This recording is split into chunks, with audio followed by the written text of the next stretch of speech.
Bismillahirrahmanirrahim. Assalamualaikum warahmatullahi wabarakatuh. Perkenalkan, nama saya Afifah Rizky Oktaviani dengan stambuk B1 B1 19011 dari jurusan Manajemen Fakultas Ekonomi dan Bisnis Universitas Halu Oleo. Jadi di sini saya akan memaparkan materi promosi dan mutasi pada mata kuliah Manajemen Sumber Daya Manusia.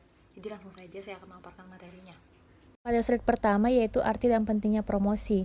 Jadi promosi adalah proses perubahan dari pekerjaan ke pekerjaan lain dalam hierarki wewenang dan tanggung jawab lebih tinggi daripada wewenang dan tanggung jawab yang telah dibebankan kepada diri pegawai pada waktu sebelumnya.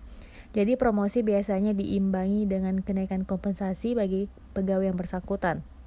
Adapun prinsip promosi sebagai langkah pembinaan pegawai di mana pegawai yang sedang dibina dalam rangka promosi harus siap bertindak sebagai tutor, tidak memberi nasihat kecuali diminta, tetapi siap mendiskusikan baik buruknya metode alternatif sebagai hasil tindakan manajemen itu terrealisasi. Jadi pembinaan pegawai adalah proses yang dapat diatur dalam arti sampai batas wajar dalam merencanakan, mengorganisasikan, dan mengendalikan sebagian besar variabel yang mempengaruhinya. Artinya, dalam mengenal unsur yang perlu dipertimbangkan, terutama kemampuan pegawai bersangkutan dalam menyelesaikan beban kerja dapat campur tangan pada waktu yang tepat untuk menjamin bahwa prosesnya tidak terhalang. Selanjutnya pada slide kedua yaitu penetapan kriteria untuk promosi. Jadi kriteria umum dalam rangka mempromosikan pegawai itu ada 7. Yang pertama itu senioritas, yang kedua kualifikasi pendidikan, yang ketiga prestasi kerja, keempat karsa dan daya cipta, kelima tingkat loyalitas, kejujuran, keluasan. Adapun prosedur pelaksanaan promosi, yang pertama itu promosi dari dalam perusahaan, promosi melalui prosedur pencalonan, dan yang terakhir yaitu promosi melalui prosedur seleksi. Adapun manfaat dan dampak yang diharapkan dari promosi, yang pertama itu meningkatkan moral kerja, yang kedua itu meningkatkan disiplin kerja, yang ketiga terwujudnya iklim organisasi yang kondusif, dan yang terakhir yaitu meningkatkan produktivitas kerja. Selanjutnya pada slide ketiga yaitu arti dan pentingnya mutasi. Mutasi adalah kegiatan kepegawaian yang berhubungan dengan proses pemindahan fungsi, tanggung jawab, dan status kepegawaian seorang pegawai ke situasi tertentu dengan tujuan agar pegawai yang bersangkutan memperoleh kepuasan kerja mendalam dan dapat memberikan prestasi kerja semaksimal mungkin kepada perusahaan. Jadi mutasi pegawaian ini ditunjukkan untuk mengembangkan pegawai yang bersangkutan.